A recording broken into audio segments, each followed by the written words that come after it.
This is the Big O Show. This is the Big O Show.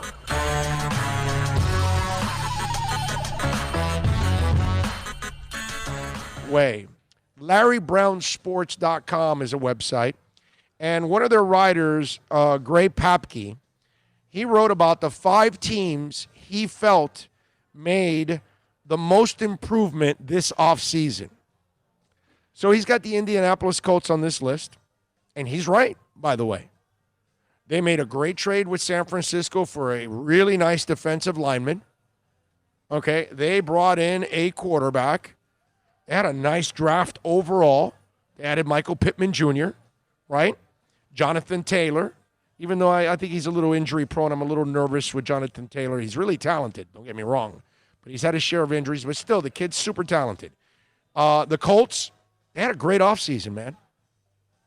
They did. They drafted a future quarterback. So, you know what I love about them? They made the Brissett move, which, okay, it's not a marquee, but it kind of got you by. You tried it.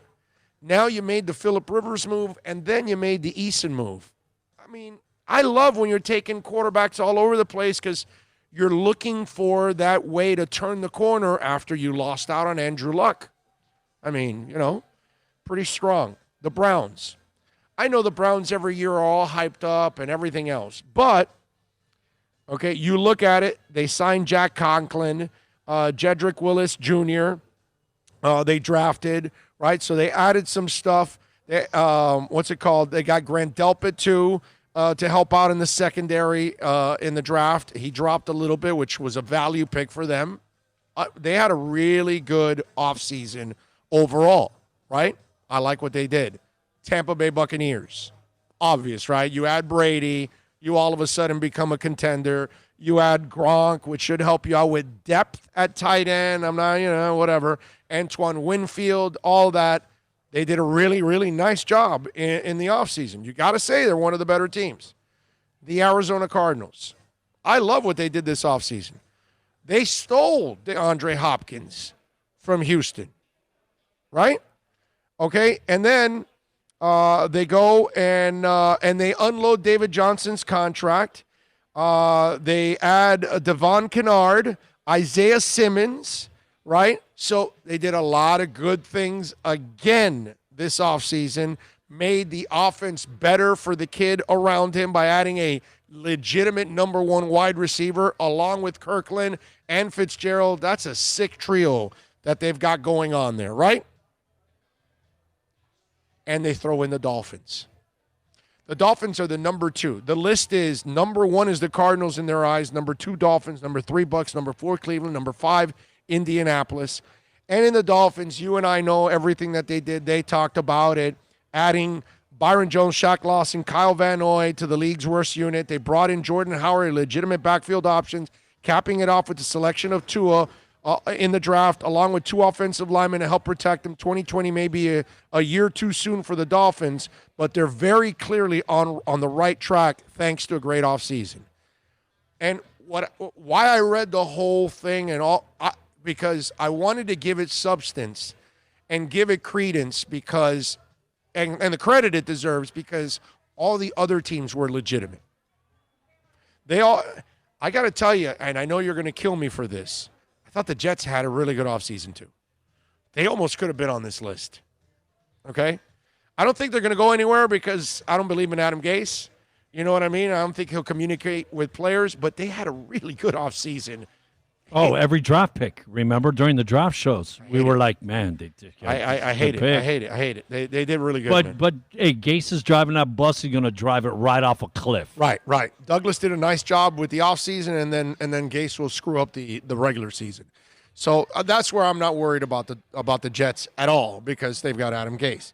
But what I love about this article is that the guy that wrote this sat down and he looked at it objectively all throughout the league on teams that improved, and all 5 of these teams made significant improvements and strides. And they bettered themselves in a big-time way. And I believe the Dolphins are one of those teams. And I know they had the picks and the cap space to do it. But you still got to do it and kind of feel good about it. There have been plenty of times that they've done all kinds of moves and I didn't feel good about it. You know what I'm saying? But I really feel good about what they've done this offseason. And it's nice to see that other people around the NFL are giving the Dolphins the love that they deserve. You know?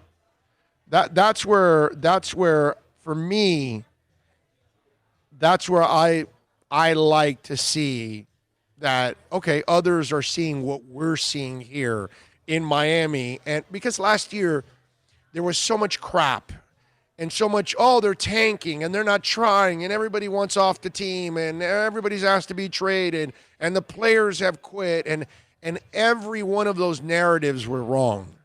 And then the lazy, which we got plenty on radio, on print, on TV, the lazy hear someone say it and then they assume that that's right. And so they'll go with that same narrative. Oh, no, yeah, they're tanking.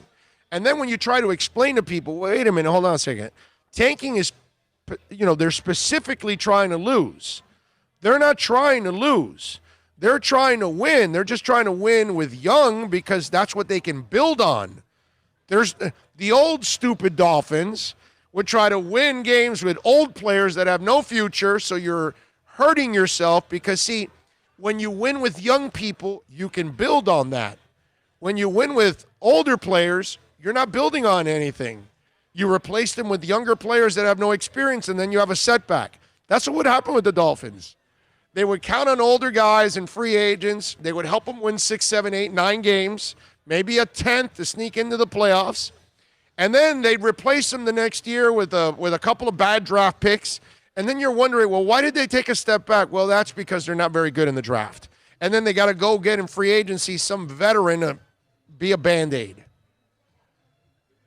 And you try to explain to people, they're not trying to lose, dude. Don't you see? That's why they didn't keep Rosen starting. If they're trying to lose, they would have kept Rosen in there for 16 games. But again, people will believe whatever they want. So that narrative was out there.